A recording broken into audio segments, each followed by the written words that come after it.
प्यारे बच्चों, BLED.in में आपका स्वागत है और मैं हूं आपकी अपनी डॉक्टर उषा। आप लोग कैसे हैं? हम ईश्वर से यही कामना करते हैं कि आप लोग स्वस्थ रहें, प्रसन्न रहें। प्यारे बच्चों, हमने आपको पढ़ाया था बाल विकास में इससे पहले लेक्चर 7, ठीक है। अब हम आपको बताएंगे कि जो बालक का विकास होता है उसमें समाजीकरण का क्या महत्व है, ठीक है। समाजीकरण का मतलब है सोशलाइजेशन। चलिए अब हम आपको बता दें कि आखिर कंसेप्ट ऑफ सोशलाइजेशन क्या है, समाजीकरण की अवधारणाएं क्या हैं। पहली बात तो हम आपको ये बताना चाहेंगे कि आखिर समाजीकरण क्या है, ठीक है। तो समाजीकरण जैसा कि आप समझ रहे हैं समाज से रिलेटेड है। और समाज क्या होता है? समाज का मतलब होता है एक तरह की कम्युनिटी, ठीक है, जहाँ पे क्या होता है हम अपने परिवार के साथ साथ और भी लोगों के साथ रहते हैं, ठीक है ना। हमारे पड़ोसी, ठीक है, और पड़ोसियों के साथ साथ जो रोज़ के आने जाने वाले निकलने वाले, जैसे कि मार्केट है, ठीक है, और भी बहुत सारे प्राणीगत मनुष्य, ठीक है, आस पड़ोस रिश्तेदार, वो सभी क्या होते हैं बालक के विकास को क्या करते हैं, प्रभावित करते हैं। यानी कि हम ये ना सोच लें कि हमारा जन्म हुआ तो हम एक अकेले सब कुछ हैं, लेकिन आप ये मान के चलिए कि यदि हम अलोन हैं, हमारे चारों तरफ समाज नहीं है, तो हम कुछ भी नहीं कर सकते, ठीक है ना। तो इसलिए बालक का एक सामाजिक होना बहुत आवश्यक होता है, इसीलिए उसे सामाजिक प्राणी बनना पड़ता है, ठीक है ना प्यारे बच्चों। तो जो समाजीकरण है वो एक ऐसी प्रोसेस है जो क्या होता है, एक नेसेंट चाइल्ड होता है, जब वो बच्चा जन्म लेता है उस समय से ही क्या होता है उसकी सोशलाइजेशन की जो प्रोसेस है वो शुरू हो जाती है, ठीक है। और समाजीकरण से ही क्या होता है किसी व्यक्ति के व्यक्तित्व का विकास होता है। सामाजिक और सांस्कृतिक विरासत के तथ्यों का परिचय भी हमें सोशलाइजेशन से ही मिलता है। तो समाजीकरण से न केवल मानव जीवन का प्रभाव हमेशा कंटिन्यूअस रहता है, बल्कि इसी से उसके क्या होता है गुणों का विकास होता है और व्यक्ति कैसा सुसंस्कृत और सुसभ्य भी बनता है। क्योंकि मालूम हमें डर रहता है, हमें भय रहता है, किसका? समाज का। तो समाज के भय से हम ये सोचते हैं कि कहीं हमसे कोई गलत काम ना हो जाए, कहीं हम किसी से कुछ दुर्व्यवहार ना कर दें, कहीं हम किसी से कोई बुरा ना बोल दें। तो इन सब चीज़ों का जब हमें भय होता है तो निश्चित रूप से हम अपने अंदर अच्छे गुणों का क्या करते हैं, समावेश करते हैं और एक अच्छे क्या होते हैं, अच्छे सामाजिक और सांस्कृतिक गुणों से सच के हम एक अच्छे व्यक्तित्व का क्या करते हैं, प्रदर्शन करते हैं। तो प्यारे बच्चों, जो संस्कृति का हस्तांतरण भी क्या है, जैसे मान लीजिए कल्चर्स हैं, डिफरेंट कल्चर एक से दूसरे में क्या होते हैं, ट्रांसफ़र होते हैं, तो वो सामाजिकरण की प्रक्रिया के द्वारा ही होते हैं। यानी कि सामाजिकरण की प्रक्रिया के बिना व्यक्ति क्या है, सामाजिक गुणों को प्राप्त नहीं कर सकता। तो ये क्या है, ये एक महत्वपूर्ण प्रक्रिया मानी जाती है। अब जैसे सोशलाइजेशन की प्रक्रिया में उन सभी स्टैंडर्ड्स, वैल्यूज़ और जो बिलीफ्स हैं उनको प्राप्त किया जाता है जिन्हें समाज में महत्व दिया जाता है। इस तरह यह सांस्कृतिक मूल्यों, प्राथमिकताओं और प्रतिमानों को बच्चों के व्यवहार में क्या करना है, हमें ट्रांसमिट करना है, ठीक है। बच्चों के व्यवहार में उन्हें समावेशित करना है। ये विभिन्न प्रक्रियाओं, शैक्षिक संस्थाओं और लोगों द्वारा संपन्न होती है। और जो सोशलाइजेशन में क्या होता है, बच्चों के व्यवहार को निर्देशित करना और उनसे अनैच्छिक एवं गलत जो उनके अंदर मान लीजिए कोई हैबिट्स पड़ रही हैं तो उनको क्या करना है, उनको हमें एरेडिकेट करना है।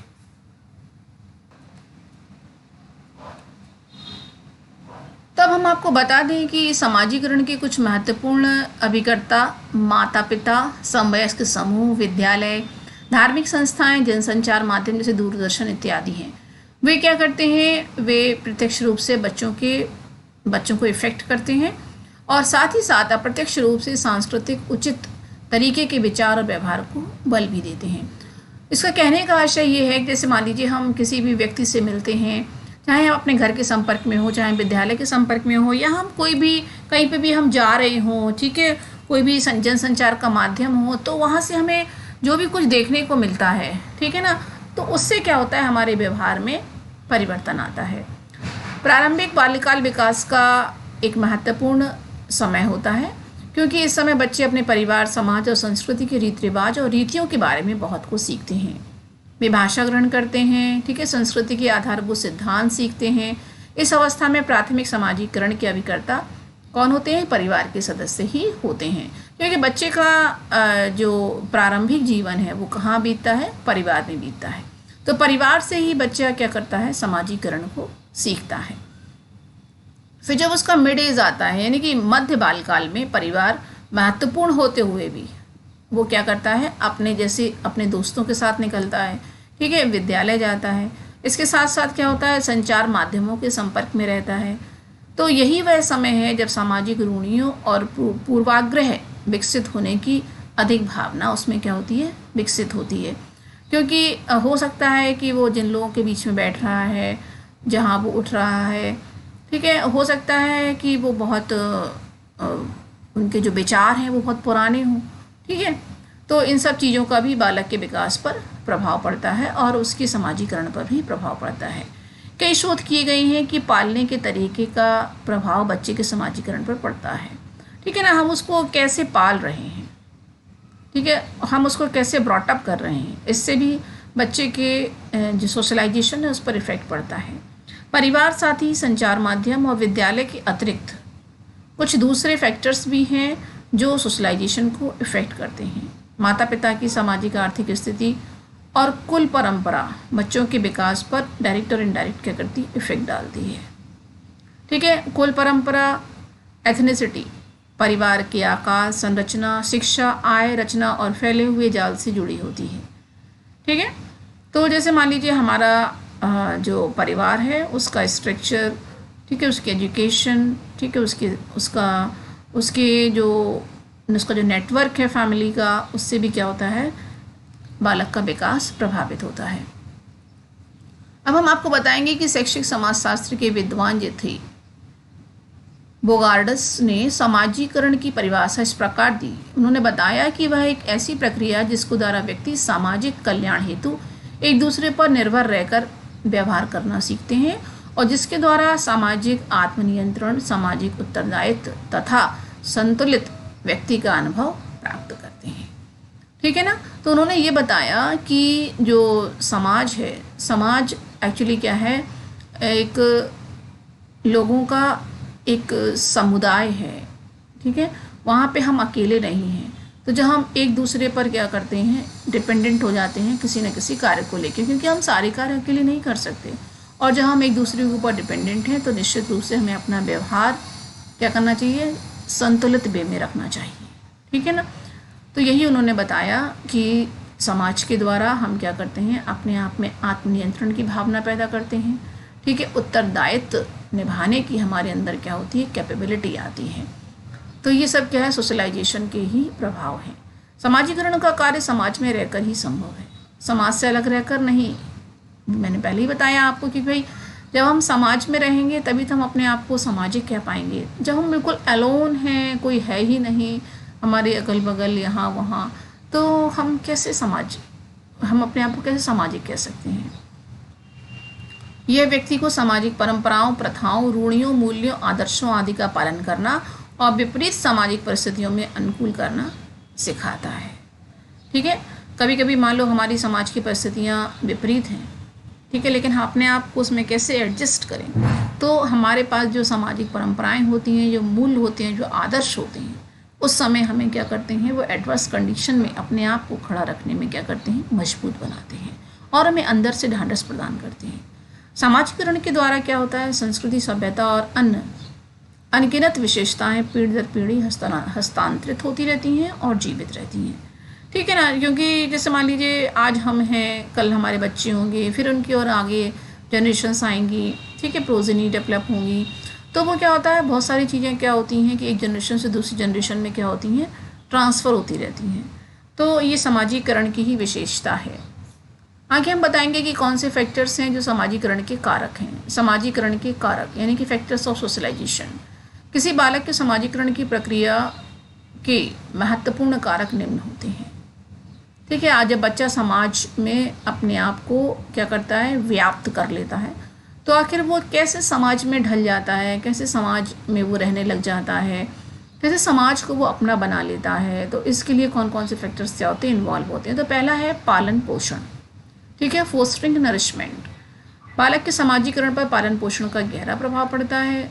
आप भी जानते होंगे जिस प्रकार का वातावरण बालक को प्रारंभिक जीवन में मिलता है और जिस प्रकार से माता पिता उसका पालन पोषण करते हैं, उसी के अनुसार बालक में क्या होता है, स्पिरिट्स आती हैं, ठीक है ना, अनुभूतियाँ विकसित होती हैं। इसका अर्थ यह है कि जिस बालक की देखरेख उचित ढंग से नहीं होती, उसे समाज विरोधी आचरण विकसित हो जाते हैं उसके अंदर। दूसरे शब्दों में हम कह सकते हैं कि बालक समाज विरोधी आचरण उसी समय करता है जब वह अपने को समाज के साथ व्यवस्थित नहीं कर पाता। इस दृष्टि से उचित समाजीकरण के लिए आवश्यक है कि बालक का पालन पोषण क्या हो, सही प्रकार से हो। दूसरा फैक्टर है समाजीकरण का सिंपैथी। पालन पोषण की भांति सहानुभूति भी बालक के समाजीकरण में गहरा प्रभाव डालती है। यहाँ पे ध्यान देने वाली बात यह है कि जो शैशवावस्था बालक की होती है, वो सभी अवस्थाओं के लिए, सभी आवश्यकताओं के लिए क्या होता है, पूरी तरह से बच्चा परिवार पर डिपेंड होता है। दूसरे शब्दों में हम कह सकते हैं कि बालक की आवश्यकताएं अन्य व्यक्तियों के द्वारा पूरी की जाती हैं। यहाँ इस बात को ध्यान में रखना आवश्यक है कि बालक की सभी आवश्यकताओं को पूरा करना ही सब कुछ नहीं है, बल्कि उसके साथ क्या है, सिंपैथी रखना भी आवश्यक है, ठीक है। इसका कारण ये है कि इस मालिक सिंपैथी के द्वारा बालक में क्या होता है, अपनत्व की भावना विकसित होती है, ठीक है, जिसका रिजल्ट क्या होता है, वो बच्चा एक दूसरे में भेदभाव करना सीख जाता है। जो व्यक्ति उससे ज़्यादा प्यार दिखाता है तो बच्चा क्या होता है, उसकी तरफ क्या होता है, डाइवर्ट हो जाता है और उससे क्या होता है, सहानुभूतिपूर्ण व्यवहार करने लगता है। यानी कि समाजीकरण के कुछ कैरेक्टर्स उसमें डेवलप हो जाते हैं। आगे हम देखेंगे सहकारिता भी एक फैक्टर है, इसको कहते हैं कोऑपरेशन। व्यक्ति को समाज ही क्या करता है, सामाजिक बनाता है। हमने पहले भी आपसे कहा कि जब आप समाज में रहेंगे तभी तो आप सामाजिक बनेंगे। जब आप रहेंगे ही नहीं, अपने आप को ढालेंगे ही नहीं, तो आप कैसे सामाजिक बन पाएंगे। दूसरे शब्दों में हम कह सकते हैं कि समाज की जो कोऑपरेशन है वो बालक को क्या करता है, सामाजिक बनाने में महत्वपूर्ण स्थान रखता है। जैसे जैसे क्या होता है, बालक अपने साथ अन्य व्यक्तियों के साथ सहयोग पाता है, वैसे वैसे वो क्या करता है, अपना सहयोग भी दूसरों के संग क्या करने लगता है, शेयर करने लगता है। और उसके अंदर क्या होता है, सामाजिक जो टेंडेंसीज होती हैं वो क्या होती हैं, डेवलप हो जाती हैं, ठीक है। अब आगे देखेंगे, आगे जो फैक्टर है वो है डायरेक्शन, निर्देश। सामाजिक निर्देशों का बालक के जो सोशलाइजेशन है उस पर गहरा प्रभाव पड़ता है। यहाँ पे ध्यान देने वाली बात ये है कि बालक जिस कार्य को करता है उसके संबंध में वह दूसरे व्यक्तियों से निर्देश प्राप्त करता है, ठीक है। यदि हम उसको अच्छे डायरेक्शंस देंगे, ठीक है, तो वो क्या होगा, बच्चा क्या करेगा, एक सही दिशा में जाके अच्छे कार्य करेगा और समाज में क्या होगा, प्रतिष्ठित स्थान को प्राप्त करेगा।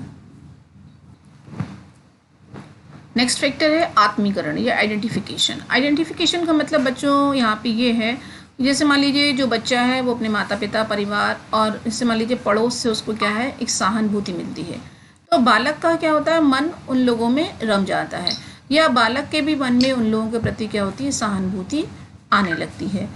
और बालक भी क्या करता है, फिर उन्हीं के रहन सहन, भाषा और आदर्शों के अनुसार क्या करता है, व्यवहार करता है। आगे हम बताएंगे कि आखिर सोशल टीचिंग, सामाजिक शिक्षण।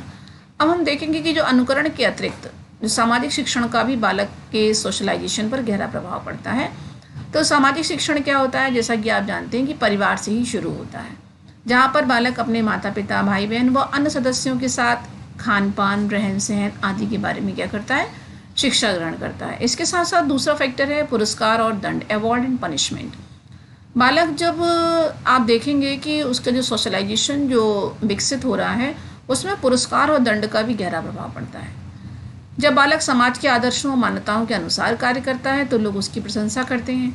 साथ में क्या करते हैं कि समाज के हित को दृष्टि में रखते हुए जब कोई विशिष्ट व्यवहार करता है तो उसे क्या करते हैं, पुरस्कार भी देते हैं। इसके विपरीत यदि बालक कोई असामाजिक कार्य करता है, ठीक है, तो उसे दंड दिया जाता है, जिसके भय से वो ऐसा कार्य दोबारा नहीं करे।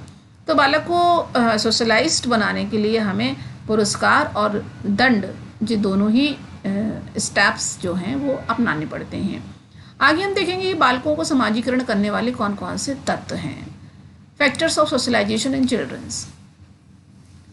देखिए जब हमारा जन्म होता है तो हम क्या होते हैं, बिल्कुल एक कोरा कागज होते हैं। क्या होते हैं, बिल्कुल कोरा कागज़ होते हैं, हमारी कोई समझ विकसित नहीं होती है, ना ही हम कुछ जानते हैं। लेकिन जैसे जैसे हम समाज के अन्य व्यक्तियों और सामाजिक संस्थाओं के संपर्क में आते हैं, तो हम क्या करते हैं, विभिन्न सामाजिक क्रियाओं में भाग लेना शुरू करते हैं। ठीक है, जिससे क्या होता है, हम सामाजिक मूल्यों और आदर्शों को सीखते हैं। इस प्रकार से बच्चे में क्या होता है, सोशलाइजेशन की प्रक्रिया निरंतर क्या होता है, चलती रहती है। बालक का जो सोशलाइजेशन है उस पर हमने पहले भी बताया आपको, सबसे पहले उसका इफेक्ट उस पर उसका फैमिली का पड़ता है। ठीक है, उसके नेबर्स का पड़ता है, फिर उसके बाद स्कूल जाता है, और उसके बाद उसके क्या होते हैं, उसके जो कलीग्स होते हैं उनका प्रभाव पड़ता है। ठीक है, और फिर जो अपने वो क्या होता है, एक तो होता है पड़ोस और दूसरा होता है मोहल्ला। तो क्या होता है, उसके मोहल्ले का प्रभाव पड़ता है, फिर वो किस रीजन में किस मतलब रिलीजन को ओबे करता है, उसका भी प्रभाव उस पर पड़ता है। आगे हम देखेंगे कि जीनोलॉजी, या हम कहेंगे वंशानुक्रम। बालक में वंशानुक्रम से प्राप्त कुछ आनुवंशिक गुण होते हैं, जैसे उसके इमोशंस, उसकी सहज क्रियाएँ, उसकी कैपेबिलिटी, उसका मूल भाव। ठीक है, तो इन सब का भी क्या होता है, बालक के समाजीकरण पर प्रभाव पड़ता है, और ये सारी क्रियाएं भी समाजीकरण के लिए क्या होती हैं, उत्तरदायित्व होती हैं। अब हम जानेंगे कि फैमिली जो है वो फैक्टर किस तरह से प्रभाव डालता है।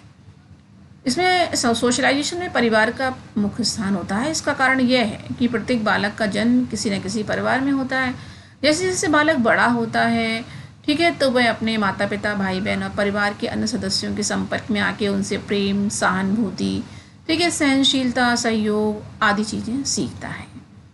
यही नहीं, प्यारे बच्चों, वह अपने परिवार में रहते हुए डायरेक्ट और इनडायरेक्ट रूप से परिवार के आदर्शों, मूल्यों, रीति रिवाजों और मान्यताओं और विश्वासों को भी धीरे धीरे क्या करता है, सीखता है। अब देखेंगे परिवार के साथ बगल में आता है पड़ोस। ठीक है, तो पड़ोस भी क्या होता है, पड़ोस भी एक प्रकार का हम कह सकते हैं कि बड़ा परिवार होता है। जिस प्रकार बालक परिवार के विभिन्न सदस्यों के साथ अंतर क्रियाओं के द्वारा अपने सामाजिक गुणों और संस्कृति का क्या करता है, एक्सप्लोरेंस करता है, उसी प्रकार से यदि उसका पड़ोस अच्छा है तो पड़ोस से भी वो बात कुछ सीखता है। यही कारण है कि अच्छे परिवारों के लोग अच्छे पड़ोस में रहना पसंद करते हैं, क्योंकि पड़ोसी का भी बच्चे के विकास पर बहुत प्रभाव पड़ता है।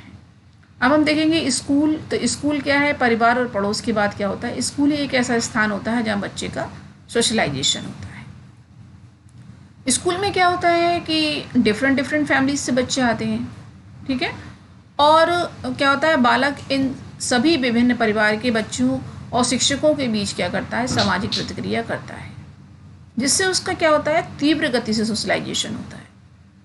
स्कूल में रहते हुए बालक को जहाँ एक और विभिन्न विषयों की प्रत्यक्ष शिक्षा के द्वारा सामाजिक जो नियम हैं, रीति रिवाज हैं, जो ट्रेडिशंस हैं, ठीक है, और जो आदर्श, मूल्य, विश्वास आदि का ज्ञान होता है, वहीं दूसरी ओर स्कूल की विभिन्न सामाजिक योजनाओं में सक्रिय रूप से भाग लेने पर भी बच्चे का क्या होता है, सामाजिक गुण बच्चे के विकसित होते हैं। इस दृष्टि से परिवार, पड़ोस की भांति स्कूल भी क्या करता है, बच्चे के समाजीकरण में महत्वपूर्ण भूमिका निभाता है। अब आता है कि बालक के जो साथी होते हैं, ठीक है, वो किस तरह से बच्चे के समाजीकरण को प्रभावित करते हैं। तो जो बालक के साथी होते हैं वो उनके साथ में खेलते हैं। खेलते समय क्या होता है कि बच्चा सब भूल जाता है कि आखिर हम जो बच्चे के संग खेल रहे हैं वो किस जात का है। ठीक है, तो के ऊंच नीच और भेदभाव, इन सब से बच्चा क्या होता है, ऊपर निकल जाता है और खेल में मग्न हो जाता है। तो बच्चे का क्या होता है, एक अच्छे लेवल का समाजीकरण उसमें होता है। ठीक है, तो बच्चों के जो साथी होते हैं उनका भी बच्चों के समाजीकरण पर गहरा प्रभाव पड़ता है। अब हम जानेंगे कम्युनिटी का क्या इफेक्ट होता है। तो जो बालक के समाजीकरण में कम्युनिटी या समाज का गहरा असर पड़ता है, ये हम आप सभी जानते हैं।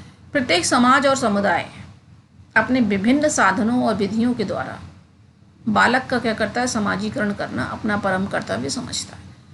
क्योंकि यदि बच्चा समाज में हिलमिल जाता है तो पेरेंट्स क्या होते हैं, थोड़े से कैसे होते हैं, थोड़े से निष्फिक्र हो जाते हैं।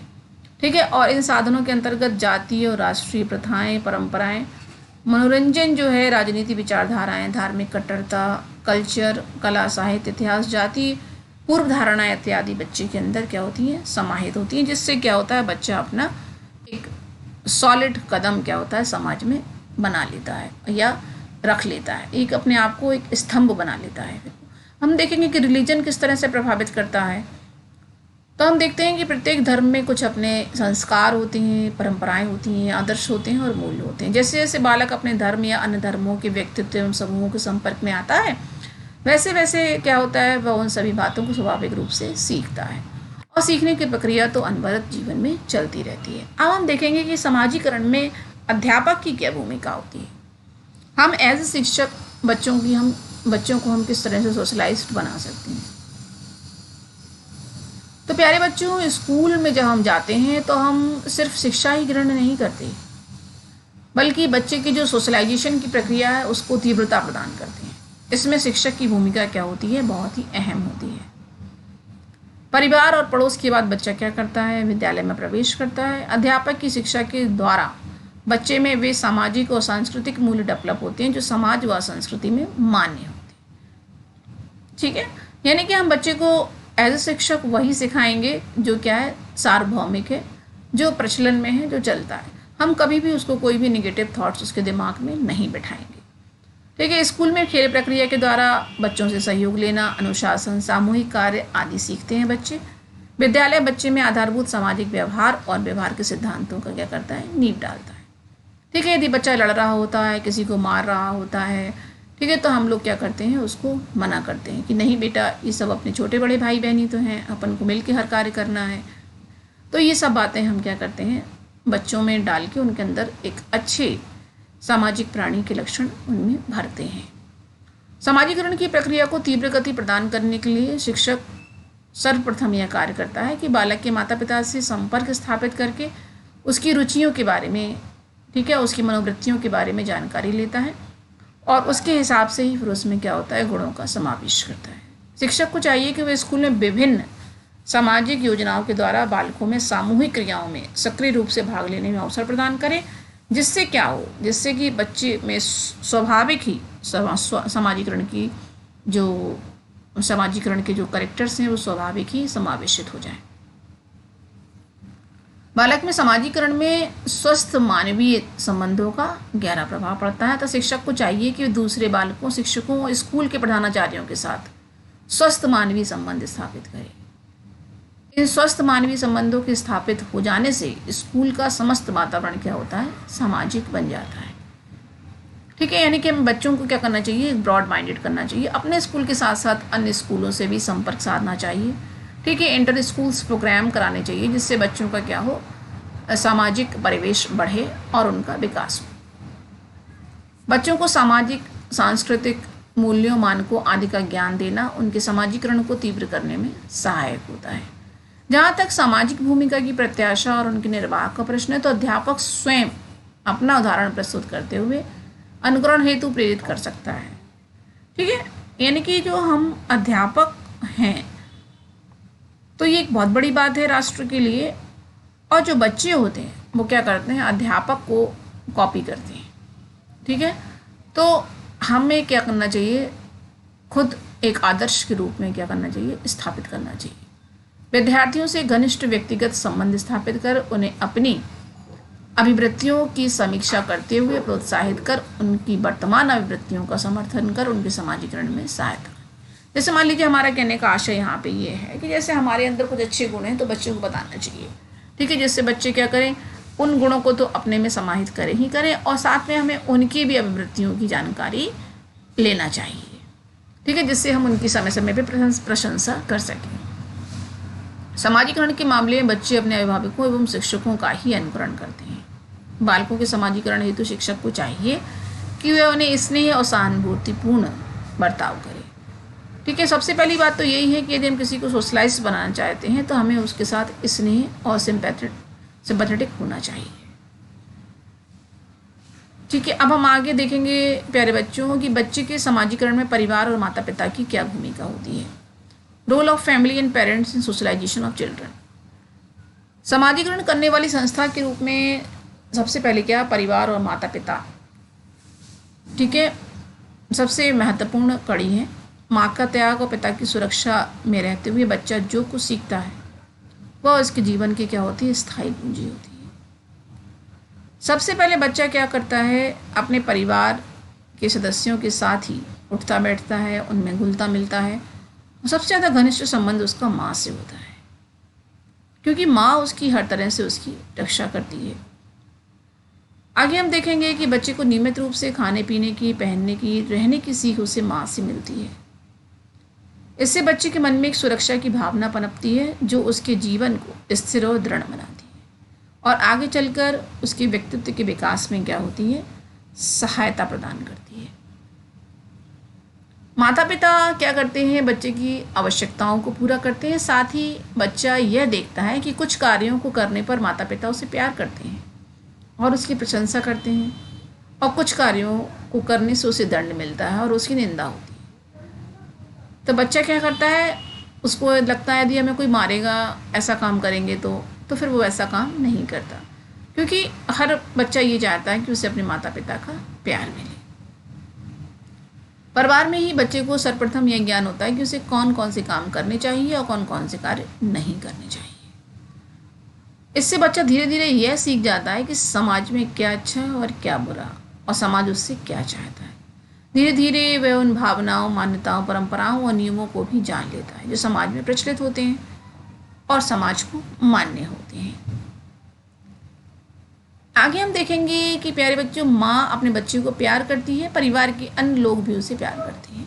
वे उसके साथ हंसते बोलते हैं, बच्चा उनकी ओर देखता है, उनके होंठों को हिलाकर बात करने की प्रक्रिया को बार बार देखता है और फिर उसी की नकल करने लगता है। इसी के परिणाम स्वरूप समाजीकरण के एक महत्वपूर्ण पक्ष भाषा का विकास होता है। ठीक है ना। परिवार में क्या होता है, प्रायः एक से अधिक सदस्य होते हैं। इनमें से प्रत्येक के अलग अलग मिजाज, रुचि, व्यवहार, तरीके, भावनाएं आदि होती हैं। फिर क्या होता है, फिर भी इनमें से प्रत्येक के साथ बच्चे का घनिष्ठ संबंध स्थापित होता है, क्योंकि परिवार के एक छोटे से दायरे के साथ किस प्रकार मिलकर रहना है, दूसरे से किस प्रकार अनुकूलन किया जाना है, इस दौरान वो क्या होता है, अनुकूलन के साथ साथ उसमें सहनशीलता के गुण भी पनपते हैं।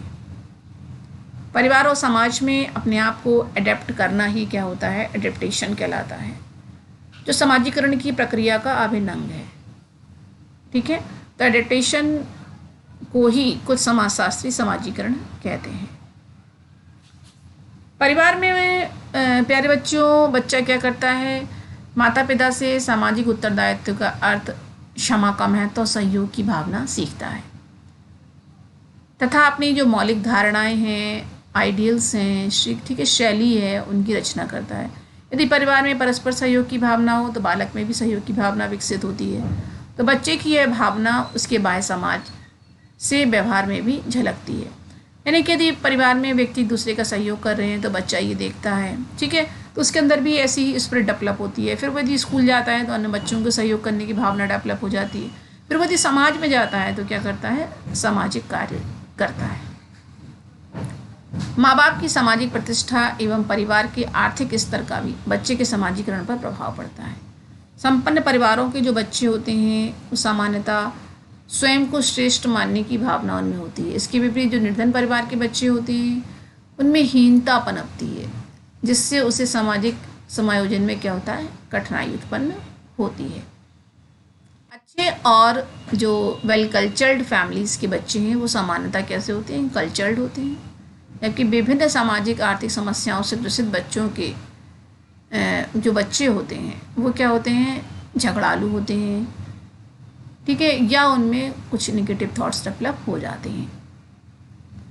अब हम देखेंगे कि जो हम खेलते हैं, जो हम गेम्स खेलते हैं, प्ले करते हैं, उसमें समाजीकरण में खेल की क्या भूमिका होती है, role of play in socialisation.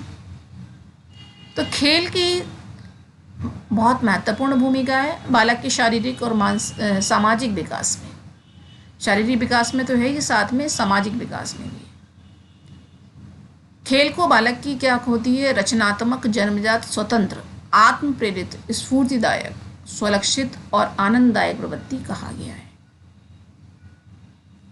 ठीक है, खेल में क्या होता है, बच्चा आत्म अभिव्यक्ति का उसको क्या होता है, अवसर मिलता है। मतलब वो अपने आप को एक्सप्रेस कर सकता है, और जिससे क्या होता है, स्वयं को जब वो एक्सप्रेस करता है तो समाजीकरण में क्या होता है, सहायता मिलती है। अधिकांश खेलों में क्या होता है, मुख्यतः अन्य साथियों की आवश्यकता होती है। इसलिए उनका स्वभाव क्या होता है, सामाजिक हो जाता है। इसलिए खेल प्रक्रियाओं के द्वारा बच्चे में सामाजिक दृष्टिकोण का विकास होता है। अन्य बच्चों के संग जब वो खेलता है, बच्चे भले ही अपरिचित हों, लेकिन क्या होता है, धीमे धीमे उनमें सामाजिक संबंध वो बनाने लगता है और एक दूसरे की समस्याओं का समाधान करने की भी उसमें सूझबूझ डेवलप हो जाती है।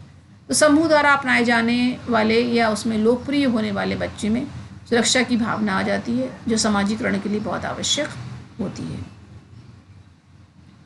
सामूहिक खेलों से क्या होता है, भावनाओं का आदान प्रदान भी होता है। जब बच्चे दूसरे के साथ खेलते हैं तो उनमें एकता और सहयोग की भावना पनपती है। वहीं उनमें क्या होता है, मिलजुल कर रहने की भावना का भी विकास होता है। अच्छा, अब देखेंगे आप, जब खेल में बहुत सारे बच्चे खेलते हैं तो उसमें क्या होता है, बच्चों में लीडरशिप की भावना भी आती है। कोई एक बच्चा ऐसा होता है जो क्या होता है, समूह का नेतृत्व करने लग जाता है। तो बच्चों में लीडरशिप के गुण भी डेवलप होते हैं खेल के माध्यम से। खेलों में कुछ विशिष्ट नियम और अनुशासन का पालन करना होता है। यह बालकों को अनुशासित होने में भी हेल्प करता है। खेल में हार जीत का अनुभव बच्चों में क्या होता है, सहनशक्ति का विकास करता है, जो समाज में अत्यंत आवश्यक है। कोई बच्चा जीतता है, कोई बच्चा हारता है, तो जो हारने वाला बच्चा होता है उसमें हो सकता है कि क्रोधपन पे, लेकिन फिर उसको समझाया जाता है कि नहीं, आज तुम हार गए हो तो क्या, कल कोशिश करना, जीत जाओगे। तो इससे क्या होता है, उसमें सहनशक्ति डेवलप होती है। उसके अंदर जो एक नेगेटिव उत्तेजना होती है वो क्या होती है, शांत होती है। प्यारे बच्चों, आज हमने आपको बताया कि सोशलाइजेशन क्या होता है। ठीक है, बिना समाज के हमारा जो अस्तित्व है वो संभव नहीं है। ठीक है ना, तो हमारा सामाजिककरण होना बहुत आवश्यक है। हमारा आज का आपको लेक्चर कैसा लगा, और इसकी हमारे पास टेक्स्ट भी उपलब्ध है, तो हम आपको टेक्स्ट प्रोवाइड कर रहे हैं। चाइल्ड डेवलपमेंट की टेक्स्ट बुक है और हमारे पास ई बुक भी उपलब्ध है जो किंडल पे पड़ी हुई हैं। तो आप दोनों की सहायता से क्या कर सकते हैं, प्रॉपर स्टडी कर सकते हैं। और समझा हम इसलिए रहे हैं कि बाय द वे यदि आपके लेक्चर्स नहीं हुए हों क्लास में, तो समझाने से क्या होता है कि जो आप टेक्स्ट पढ़ते हैं वो आपको ईजिली समझ में आ जाता है। तो प्यारे बच्चों, आप हमसे चाइल्ड डेवलपमेंट की बुक ले सकते हैं। ठीक है, ऑर्डर कर सकते हैं, तो हम आपके गंतव्य तक पहुंचाने की कोशिश करेंगे। और ई बुक के माध्यम से क्या हो सकता है, आप तुरंत उसको किंडल से लेके पढ़ सकते हैं। ठीक है, आगे हम आपको आज धन्यवाद देना चाहेंगे क्योंकि आपने हमारा लेक्चर सुना, और हम आपसे 3 ही अपेक्षाएं करते हैं कि आप हमारे BLED.in जो हमारी साइट है उसको लाइक करें, शेयर करें और सब्सक्राइब करें, और हमें बताएं कि आपको हमारे लेक्चर्स कैसे लग रहे हैं। हम इसी तरह से आपसे रूबरू होते रहेंगे। आज के लिए बस इतना ही, हमें दीजिए विदा। नमस्कार।